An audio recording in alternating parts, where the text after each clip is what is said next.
5 ലക്ഷം രൂപയ്ക്ക് മാത്രമാണ് നമുക്ക് ഇൻഷുറൻസ് പരിരക്ഷ ഉള്ളത്.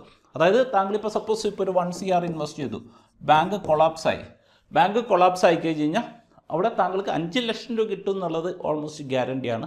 ബാക്കി 95% തുക കിട്ടുമോ എന്ന് ചോദിച്ചു കഴിഞ്ഞാൽ, പ്രിയ സുഹൃത്തുക്കളെ, ഇന്ന് വളരെ ഇൻട്രസ്റ്റിംഗ് ആയിട്ടുള്ള ഒരു ഡേറ്റയാണ് നിങ്ങളായിട്ട് ഷെയർ ചെയ്യാൻ ഞാൻ ഉദ്ദേശിക്കുന്നത്. ഇപ്പോൾ നോർമൽ സിറ്റുവേഷനിൽ നമ്മൾ നിക്ഷേപം നടത്തുമ്പോൾ, ഇപ്പോൾ ബാങ്കിൽ നിക്ഷേപിച്ചു, അതോടൊപ്പം തന്നെ മ്യൂച്വൽ ഫണ്ടിൽ നിക്ഷേപിച്ചു, എന്തെങ്കിലും കാരണവശാൽ ഇപ്പോൾ ബാങ്ക് തകരുക അല്ലെന്നുണ്ടെങ്കിൽ ഇപ്പോൾ എക്കണോമിയിൽ വല്ല ക്രാഷൊക്കെ വന്നു കഴിഞ്ഞാൽ എവിടെയാണ്, ബാങ്കിലാണോ കൂടുതൽ നഷ്ടം വരാൻ സാധ്യതയുള്ളത് അല്ലെങ്കിൽ മ്യൂച്വൽ ഫണ്ടിലാണോ കൂടുതൽ നഷ്ടം വരാൻ സാധ്യതയുള്ളത് എന്നതിനെക്കുറിച്ചുള്ള ഒരു ഡീറ്റെയിൽ ആയിട്ടുള്ള ഒരു സ്റ്റഡിയാണ് ഇന്നേ ദിവസം നമ്മൾ നടത്താൻ പോകുന്നത്. അപ്പോൾ അതുകൊണ്ട് തന്നെ വളരെ റെലവൻ്റ് ആയിട്ടുള്ള ഒരു കണ്ടൻറ്റാണ്. ഈ വീഡിയോ പൂർണ്ണമായിട്ട് കാണുക. ഉപകാരപ്രദമാണെങ്കിൽ തങ്ങളെല്ലാ സുഹൃത്തുക്കളും ഷെയർ ചെയ്യുക.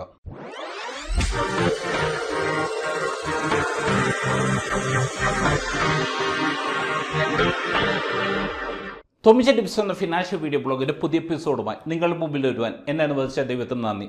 ഇപ്പം നമുക്ക് എല്ലാവർക്കും പൊതുവെയുള്ള ഒരു തെറ്റിദ്ധാരണയുണ്ട്, ഞാനിപ്പോൾ ബാങ്കിൽ ഡെപ്പോസിറ്റ് ചെയ്ത് കഴിഞ്ഞ് കഴിഞ്ഞാൽ എൻ്റെ എമൗണ്ട്, ഞാൻ ഇൻവെസ്റ്റ് ചെയ്ത എമൗണ്ട് മൊത്തം സുരക്ഷിതമാണെന്ന്. ഇപ്പം നോർമൽ സിറ്റുവേഷനിൽ ഒരു മിക്കവർക്കും തന്നെ അറിയാം, നമ്മൾ എത്ര കോടി രൂപ ഡിപ്പോസിറ്റ് ചെയ്ത് കഴിഞ്ഞാലും 5 ലക്ഷം രൂപയ്ക്ക് മാത്രമാണ് നമുക്ക് ഇൻഷുറൻസ് പരിരക്ഷ ഉള്ളത്. അതായത് താങ്കളിപ്പോൾ സപ്പോസ് ഇപ്പോൾ ഒരു 1 CR ഇൻവെസ്റ്റ് ചെയ്തു, ബാങ്ക് കൊളാപ്സ് ആയി കഴിഞ്ഞ് കഴിഞ്ഞാൽ അവിടെ താങ്കൾക്ക് 5 ലക്ഷം രൂപ കിട്ടും എന്നുള്ളത് ഓൾമോസ്റ്റ് ഗ്യാരണ്ടിയാണ്. ബാക്കി 95% തുക കിട്ടുമോ എന്ന് ചോദിച്ചു കഴിഞ്ഞാൽ അത് ഓരോ ബാങ്കിനെ ഡിപ്പെൻഡ് ചെയ്തായിരിക്കും വരുന്നത്. അപ്പോൾ അങ്ങനെയാണെങ്കിൽ ഇപ്പോൾ നമ്മൾ നോക്കിക്കഴിഞ്ഞ് കഴിഞ്ഞാൽ, ഇപ്പോൾ സപ്പോസ് ഇപ്പോൾ താങ്കളുടെ പക്കൽ ഇപ്പോൾ ഒരു 2 കോടി രൂപ ഉണ്ട് എന്ന് വിചാരിച്ചോ. 2 കോടി രൂപയുണ്ട്. അതിൽ 1 കോടി രൂപ താങ്കളിപ്പോൾ ബാങ്കിൽ ഡിപ്പോസിറ്റ് ചെയ്തു, 1 കോടി രൂപ താങ്കളിപ്പോൾ മ്യൂച്വൽ ഫണ്ടിൽ ഇൻവെസ്റ്റ് ചെയ്തു എന്ന് വിചാരിച്ചു.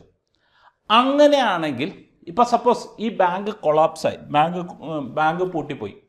അങ്ങനെയാണെങ്കിൽ താങ്കളെ സംബന്ധിച്ച് ഇവിടെ 5%, അതായത് 5 ലക്ഷം രൂപ കിട്ടും എന്നത് ഓൾമോസ്റ്റ് ഗ്യാരണ്ടിയുള്ള ഒരു കാര്യം തന്നെയാണ്. പക്ഷേ 95% അതൊരു വലിയൊരു ക്വസ്റ്റ്യൻ മാർക്ക് തന്നെ. അതായത് 95% തുകയും നഷ്ടപ്പെടാൻ ഇങ്ങനത്തെ ഒരു സാഹചര്യം വന്നു കഴിഞ്ഞ് കഴിഞ്ഞാൽ ചാൻസ് ഉണ്ട് എന്നാണ് ഇവിടെ പറയുന്നത്.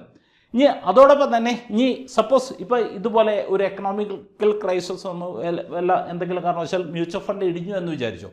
മ്യൂച്വൽ ഫണ്ടിലും ഈ പറഞ്ഞ പോലെ ഒരു 0% വാല്യുവേഷനിലേക്ക് അല്ലെങ്കിൽ അങ്ങനത്തെ ഒരു സിറ്റുവേഷനിലേക്ക് എത്തണമെന്നുണ്ടെങ്കിൽ എന്ത് സംഭവിക്കണം? ഇപ്പോൾ ഒരു മ്യൂച്വൽ ഫണ്ടിൽ ഇപ്പോൾ നിങ്ങളിപ്പോൾ ഒരു 1 CR ഇൻവെസ്റ്റ് ചെയ്തിട്ടുണ്ടെങ്കിൽ അത് നോർമൽ സിറ്റുവേഷനിൽ നമ്മൾ നോക്കിക്കഴിഞ്ഞ് കഴിഞ്ഞാൽ ഏകദേശം ഒരു 50-60 കമ്പനികളിലേക്ക് ഡൈവേഴ്സിഫൈ ചെയ്തായിരിക്കും ഈ ഒരു തുക പോകുന്നത്.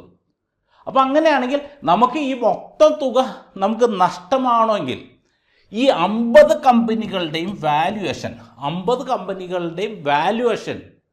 0 ആയിട്ട്, ഈ 50 കമ്പനികളും തകർന്നു കഴിഞ്ഞാൽ മാത്രമേ നമ്മുടെ വാല്യുവേഷൻ 0 ആയിട്ട് മാറുള്ളൂ. 50 കമ്പനികളും അറ്റ് എ ടൈം ഒരേ സമയത്ത് തന്നെ തകർന്ന് തരിപ്പണമാണോ, എന്നാൽ മാത്രമേ നമ്മുടെ വാല്യുവേഷൻ നമുക്ക് 0 ഉള്ളൂ.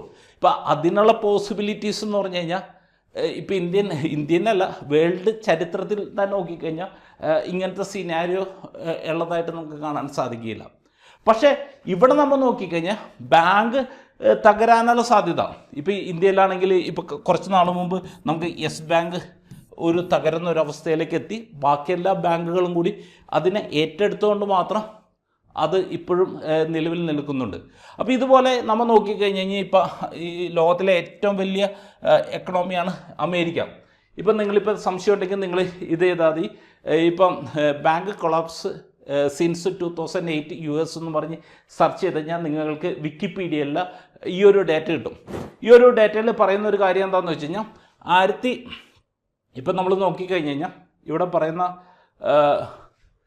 2008 തുടങ്ങി 2012 വരെ 465 ബാങ്കുകളാണ് അമേരിക്കയിൽ ഈ പറഞ്ഞ ഇപ്പോൾ 2008 മുതൽ 2012 വരെയുള്ള ഏകദേശം ഒരു 4-5 വർഷത്തിനിടെ മാത്രം അമേരിക്കയിൽ തകർന്നത്. ഇതിപ്പോൾ ഓരോ വർഷത്തെ ലിസ്റ്റ് എടുത്തു കഴിഞ്ഞാൽ നമുക്ക് കാണാൻ സാധിക്കും. ഇപ്പോൾ 2008 ഇപ്പോൾ 25 ബാങ്കാണ് തകർന്നത്. ഇപ്പോൾ 2009 140, അതിൻ്റെ ലിസ്റ്റ് മൊത്തം ഇവിടെ കൊടുത്തിട്ടുണ്ട്. 140 ബാങ്കുകളാണ് US തകർന്നത്. 2010 157 157 ബാങ്കുകൾ തകർന്നു. 2011 92 ബാങ്ക്. അതിൻ്റെ എല്ലാത്തിൻ്റെയും ലിസ്റ്റ് ഇവിടെ ഉണ്ട്. 2012 51 ബാങ്ക്, പിന്നെ 2013 24 bank, 2014 18 bank, 2015 8 bank, 2016 5 bank, 2017 8 bank, 2018 നോക്കിക്കഴിഞ്ഞാൽ US ഒരു ബാങ്ക് തകർന്നില്ല. അത് കുറേ വർഷങ്ങൾക്ക് ഇടയ്ക്ക് സംഭവിച്ച അപൂർവമായിട്ട് സംഭവിച്ചൊരു കാര്യമാണ്. 2019 4 ബാങ്ക്, പിന്നെ 2020 നമ്മൾ നോക്കിക്കഴിഞ്ഞാൽ 4 ബാങ്ക്, പിന്നെ 2021 ബാങ്കൊന്നും തകർന്നില്ല, 2022 ബാങ്കൊന്നും തകർന്നില്ല, 2023 5 ബാങ്ക്. അപ്പോൾ ഇങ്ങനെ നമ്മൾ നോക്കിക്കഴിഞ്ഞാൽ 2008 മുതൽ 2023 വരെയുള്ള അമേരിക്കയിലത്തെ, അതായത് ലോകത്തിലെ ഏറ്റവും സ്ട്രോങ് ആയിട്ടുള്ള എക്കണോമി ആയിട്ടുള്ള അമേരിക്കയിൽ ഏകദേശം 500-600-ലധികം ബാങ്കുകളാണ്. അത് പല ബാങ്കുകൾ എന്ന് പറഞ്ഞു കഴിഞ്ഞാൽ ഇപ്പോൾ ഇന്ത്യയിലത്തെ SBIനേക്കാൾ പല മടങ്ങും വലിപ്പവും 150-200 വർഷമൊക്കെ ഹിസ്റ്ററിയുള്ള ബാങ്കുകളാണ്. അപ്പോൾ അതുകൊണ്ട് തന്നെ ബാങ്ക് തകരൂല എന്ന് ചോദിച്ചു കഴിഞ്ഞാൽ ഇപ്പം നിലവിലത്തെ സാഹചര്യത്തിൽ ഇന്ത്യയിൽ അങ്ങനത്തെ ഒരു സാഹചര്യം വന്നിട്ടില്ല. പക്ഷേ എന്നിരുന്നാൽ പോലും അവിടെയും പോസിബിലിറ്റീസ് ഉണ്ട്. അങ്ങനത്തെ ഒരു സാഹചര്യം വന്നു കഴിഞ്ഞാൽ ഇവിടെ നമ്മൾ ഇൻവെസ്റ്റ് ചെയ്യുന്നതിന് നമുക്ക് ഏകദേശം 5 ലക്ഷം രൂപക്ക് മാത്രമേ, നിങ്ങൾ എത്ര കോടി കൊണ്ടിട്ട് കഴിഞ്ഞാലും 5 ലക്ഷം രൂപക്ക് മാത്രമേ ഗ്യാരണ്ടി ഉള്ളൂ. ഇപ്പം നമുക്കറിയാം, ഇപ്പോൾ 2008 ഗ്ലോബൽ ഫിനാൻഷ്യൽ ക്രൈസിസ് വരുന്നത്. അപ്പോൾ ഗ്ലോബൽ ഫിനാൻഷ്യൽ ക്രൈസിസ് വരുന്ന സമയത്ത് നേരത്തെ നമ്മൾ US മാർക്കറ്റിൽ 25ഓളം ബാങ്കുകൾ തകർന്ന് തരിപ്പണമായി എന്ന് പറഞ്ഞു. അപ്പോൾ 25 ബാങ്കിൽ ഡിപ്പോസിറ്റ് ചെയ്ത ഡിപ്പോസിറ്റേഴ്സിന് ഓൾമോസ്റ്റ് നോക്കിക്കഴിഞ്ഞാൽ ഒരു 90-100% എമൗണ്ടും നഷ്ടമായി. കാരണം ബാങ്ക് പൊളിഞ്ഞു. അവരെ സംബന്ധിച്ച് അവർക്ക് വേറെ ഒന്നും കൊടുക്കാനില്ല. എന്നാൽ ആ സമയത്ത് ഇപ്പോൾ 2008 നമ്മൾ നോക്കിക്കഴിഞ്ഞാൽ ഗ്ലോബൽ ഫിനാൻഷ്യൽ ക്രൈസിസ് ആയിട്ട് ബന്ധപ്പെട്ട് മാർക്കറ്റിൽ വലിയ ക്രാഷ് വന്നു. ഇപ്പോൾ ഇന്ത്യൻ മാർക്കറ്റ് ഏകദേശം ഒരു 55% ഇന്ത്യൻ മാർക്കറ്റിൽ ഇടിവ് വന്നു. ഇപ്പോൾ US മാർക്കറ്റിലും ഏകദേശം ഒരു 40-50% അവിടെയും ഇടിഞ്ഞു.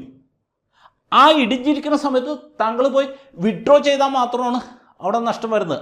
എന്നിരുന്നാൽ പോലും ഇവിടെ 90-100% ലോസ് വന്ന സമയത്ത് അവിടെ 50%-60% നഷ്ടമായിട്ടുള്ളൂ.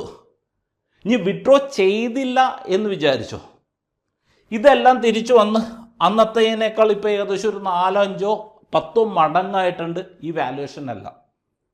അതേസമയം ആ സമയത്ത് താങ്കൾ ഈ ബാങ്കിൽ ഡെപ്പോസിറ്റ് ചെയ്ത തുക പിന്നെ പല മടങ്ങാകുമോ? ഒരു കാരണവശാലും ഒരു മടങ്ങും ആകില്ല. അപ്പം നമ്മൾ നമ്മൾ നോക്കിക്കഴിഞ്ഞ് കഴിഞ്ഞാൽ ബാങ്ക് ഇപ്പോൾ മ്യൂച്വൽ ഫണ്ടിനേക്കാൾ കൂടുതൽ റിസ്ക് എവിടെയാണ് എന്ന് ചോദിച്ചു കഴിഞ്ഞാൽ ഇങ്ങനത്തെ ഒരു കണ്ടീഷനൊക്കെ വരുന്ന സമയത്ത് ബാങ്കിലാണ് എന്ന് നമുക്ക് കാണാൻ സാധിക്കും. അപ്പോൾ അതുകൊണ്ട് തന്നെ നമ്മളൊരു ഇൻവെസ്റ്റ്മെൻറ്റ് നമ്മൾ ചെയ്യുന്ന സമയത്ത് ഇപ്പം നമ്മൾ നോക്കിക്കഴിഞ്ഞാൽ നമുക്ക് റിട്ടേണും ഇൻഫ്ലേഷനും ഈ പറഞ്ഞ കാര്യങ്ങളെല്ലാം കൺസിഡർ ചെയ്തിട്ട് എവിടെയാണെങ്കിലും റിസ്ക് ഉണ്ടെന്ന് മനസ്സിലാക്കിയതിന് ശേഷം അതിനനുസരിച്ച് ഇൻവെസ്റ്റ് ചെയ്യാൻ സാധിച്ചു കഴിഞ്ഞാൽ ഇപ്പോൾ ഇന്ത്യൻ എക്കണോമി ഒരു ഗ്രോയിങ് സ്റ്റേജിലാണ്. അപ്പോൾ ഇന്ത്യൻ എക്കണോമി വളരുമ്പോൾ അതിൻ്റെ ഒരു ബെനഫിറ്റ് നമുക്ക് എൻജോയ് ചെയ്യാൻ പറ്റും.